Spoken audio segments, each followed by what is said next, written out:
एक प्रॉब्लम तो आ गई है गाइस, गाड़ी माइलेज नहीं दे रही है भाई। पहले अच्छी खासी माइलेज देती 15-16 की, अब देखो 9 की दिखा रही है। और मैंने कल ही पेट्रोल भरवाया था और इतना पेट्रोल कम भी हो गया। माइलेज तो नहीं दे रही है भाई, कहीं और दिक्कत ना आ जाए बस। गाइस इतना बुरा लग रहा है ना, कल मैंने आपको दिखाया था हमारी गाड़ी की माइलेज हो गई थी 17 से सीधा 9 पे, और आज पता कितनी हो गई है? आज हो गई 5 की भाई। ये देखो 5 की माइलेज दिखा रहा है। 12 जून साल 2026 को इंडिया के सबसे बड़े ब्लॉगर सौरभ जोशी अपने ब्लॉग में ये बताते हैं कि सिर्फ एथेनॉल की वजह से उनकी माइलेज 17 से घटकर 7 हो गई है। और उसके ठीक एक दिन के बाद वो ये बताते हैं कि नहीं, एथेनॉल की वजह से मेरी माइलेज नहीं घटी है, बल्कि मेरी गाड़ी की इंजन ख़राब थी जिसके कारण मेरी माइलेज घटी है। अब सवाल ये आता है कि अगर आपकी गाड़ी ख़राब थी तो आपने वो वीडियो क्यों डिलीट की? इससे ये साबित होता है कि किस तरह हम देश में लोगों के अंदर ये डर बैठ गया है कि वो अगर सरकार के खिलाफ कोई भी आवाज़ उठाते हैं तो कल उनके घर में ईडी या सीबीआई ना आ जाए। मोदी जी इस वक्त न्यूजीलैंड के दौरे पे थे और उन्होंने ये बताया है कि 25 साल पहले वो न्यूजीलैंड गए थे, जहां उन्हें टोपी और ये मफरल गिफ्ट मिला था। पहले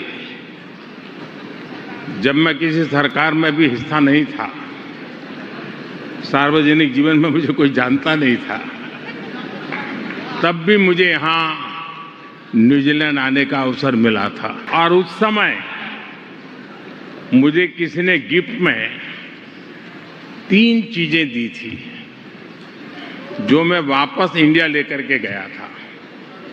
एक, ये मफलर।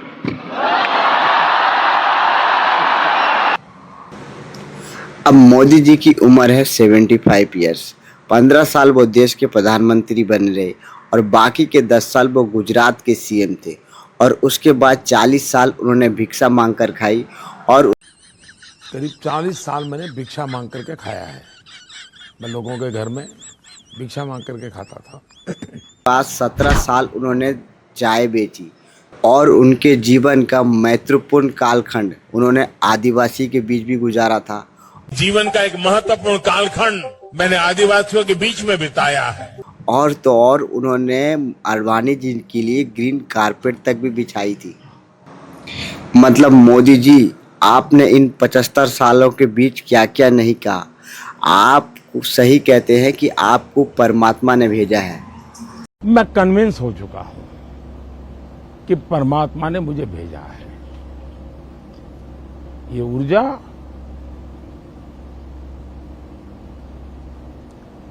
बायोलॉजिकल शरीर से नहीं मिली है। इस प्रकार की बचकाना बातें किसी के गले नहीं उतरती, लोग मजाक उड़ाते हैं। मोदी जी मजाक तो न्यूजीलैंड वाले उड़ा रहे हैं।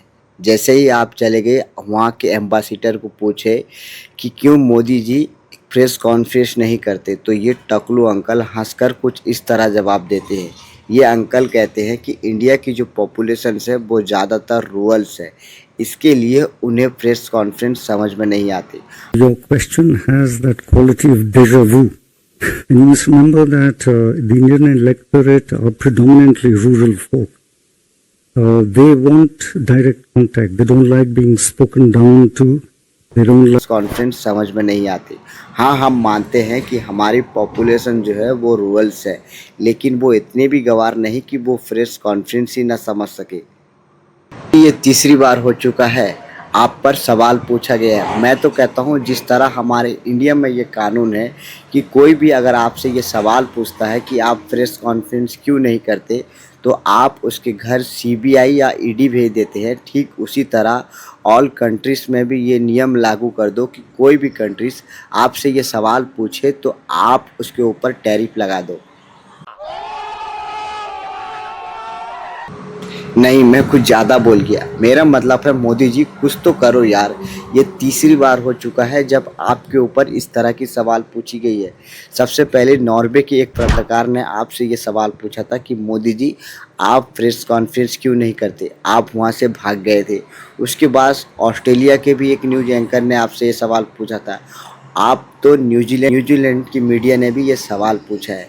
देखिए, पावरफुल मीडिया का ये काम होता है कि पावरफुल लोगों से ये सवाल पूछना, लेकिन हमारी वाली की तरह नहीं कि सरकार की तलवई चाटना। अंगेन गात्रम नयने वक्त्रम न्यायेन राज्यम लवणेन भोज्यम